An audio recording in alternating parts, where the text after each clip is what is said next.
राधे राधे दोस्तों। आज की कहानी अकबर और बीरबल की कहानी है। एक दिन मुगल सम्राट अकबर ने अपने प्रिय मंत्री बीरबल से एक बड़ा ही दिलचस्प सवाल पूछा। बीरबल, तुम हमेशा कहते हो कि ईश्वर हर जगह है, क्या ये बात पूरी तरह सच है? बीरबल ने सिर झुकाकर उत्तर दिया, जी हाँ जहाँपना, ईश्वर हर जगह विद्यमान है, चाहे हम उन्हें देख पाएं या नहीं। अकबर ने मुस्कुराते हुए अपनी कीमती हीरे की अंगूठी उंगली से निकाली और बीरबल को दिखाते हुए बोले, तो क्या इस अंगूठी के अंदर भी तुम्हारा भगवान है? बीरबल ने आत्मविश्वास से जवाब दिया, हाँ जहाँपना, निश्चित रूप से वह इस अंगूठी में भी है। अब अकबर ने चुनौती दी, तो फिर मुझे इसमें भगवान को दिखाओ। अगर तुम ऐसा कर सको तो मैं मान लूँगा कि भगवान सचमुच हर वस्तु में है। इस बार बीरबल कुछ क्षण के लिए चुप रह गए। वह जानते थे कि भगवान सर्वत्र है, लेकिन यह साबित कैसे करे? उन्होंने बादशाह से कुछ समय मांगा। अकबर ने उदारता दिखाते हुए बीरबल को 6 महीने का समय दे दिया। बीरबल अपने घर लौटे, लेकिन उनका मन भारी था। हर रोज यही सवाल उन्हें परेशान करता, भगवान को अंगूठी में कैसे दिखाया जाए? समय धीरे धीरे बीत रहा था और बीरबल के चेहरे की चमक अब फीकी पड़ने लगी थी। उनके साथी और घरवाले भी उनके इस उदासी के कारण चिंतित थे। एक दिन बीरबल के दरवाजे पर एक छोटा बालक भिक्षा मांगने आया। उसने बीरबल की थकी हुई आंखों को देखा और बड़ी सहजता से पूछ लिया, महाशय, आप इतने उदास क्यों हैं? आप तो बुद्धिमान और समझदार है। ऐसे व्यक्ति को दुखी होना शोभा नहीं देता। बीरबल को उस मासूम की सादगी भरी बात ने छू लिया। उन्होंने बच्चे को अंदर बुलाया और बादशाह से हुए वार्तालाप को विस्तार से बताया। बालक मुस्कुराया और बोला, यदि आप चाहे तो मैं इस प्रश्न का उत्तर दे सकता हूँ, बस मुझे बादशाह से मिलने की अनुमति दिला दीजिए। बीरबल को आशा की एक किरण नजर आई।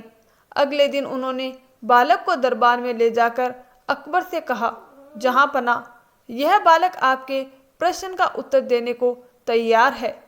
अकबर को यह जानकर बड़ा आश्चर्य हुआ, लेकिन उन्होंने बालक को स्नेहपूर्वक बुलाया और पूछा, तो बच्चा, अगर ईश्वर हर चीज में है तो क्या तुम मुझे इस अंगूठी में भगवान को दिखा सकते हो?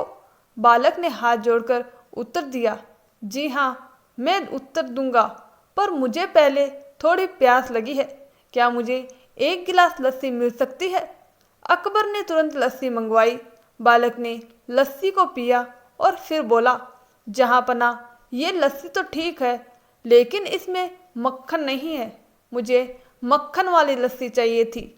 अकबर ने हंसते हुए कहा, अरे नादान बालक, मक्खन लस्सी में वैसे ही छुपा होता है।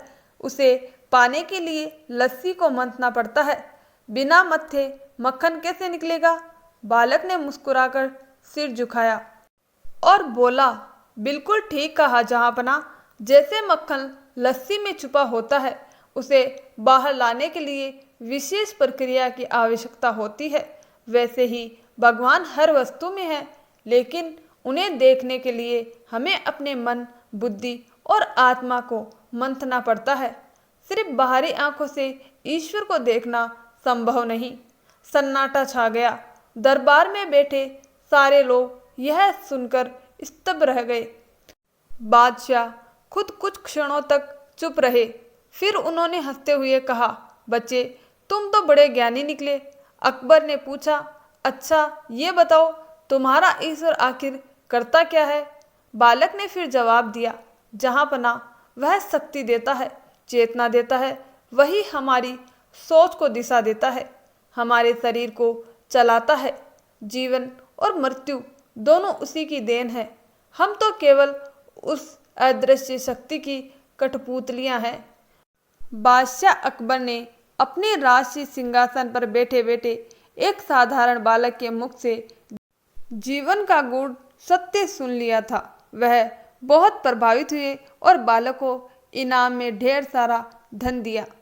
दोस्तों, इस कहानी से हमें सीख मिलती है कि ईश्वर हर जगह है, हर वस्तु में विद्यमान है, लेकिन उन्हें देखने के लिए हमारी दृष्टि को भौतिक सीमाओं से ऊपर उठाना होगा। जिस प्रकार मक्खन को पाने के लिए दही को मंथना पड़ता है, उसी प्रकार ईश्वर को पाने के लिए आत्मा को साधना, विश्वास और ज्ञान से परिपूर्ण करना पड़ता है। तो दोस्तों, आपको हमारी ये छोटी सी कहानी कैसी लगी, हमें आपकी राय कमेंट बॉक्स में ज़रूर बताएं। और हाँ, अगर कहानी अच्छी लगी हो तो कमेंट में जय श्री राम ज़रूर लिखें। और अगर आपने अभी तक हमारे चैनल को सब्सक्राइब नहीं किया है तो चैनल को सब्सक्राइब ज़रूर कर लें, ऐसी और मज़ेदार कहानियाँ सुनने के लिए। धन्यवाद दोस्तों।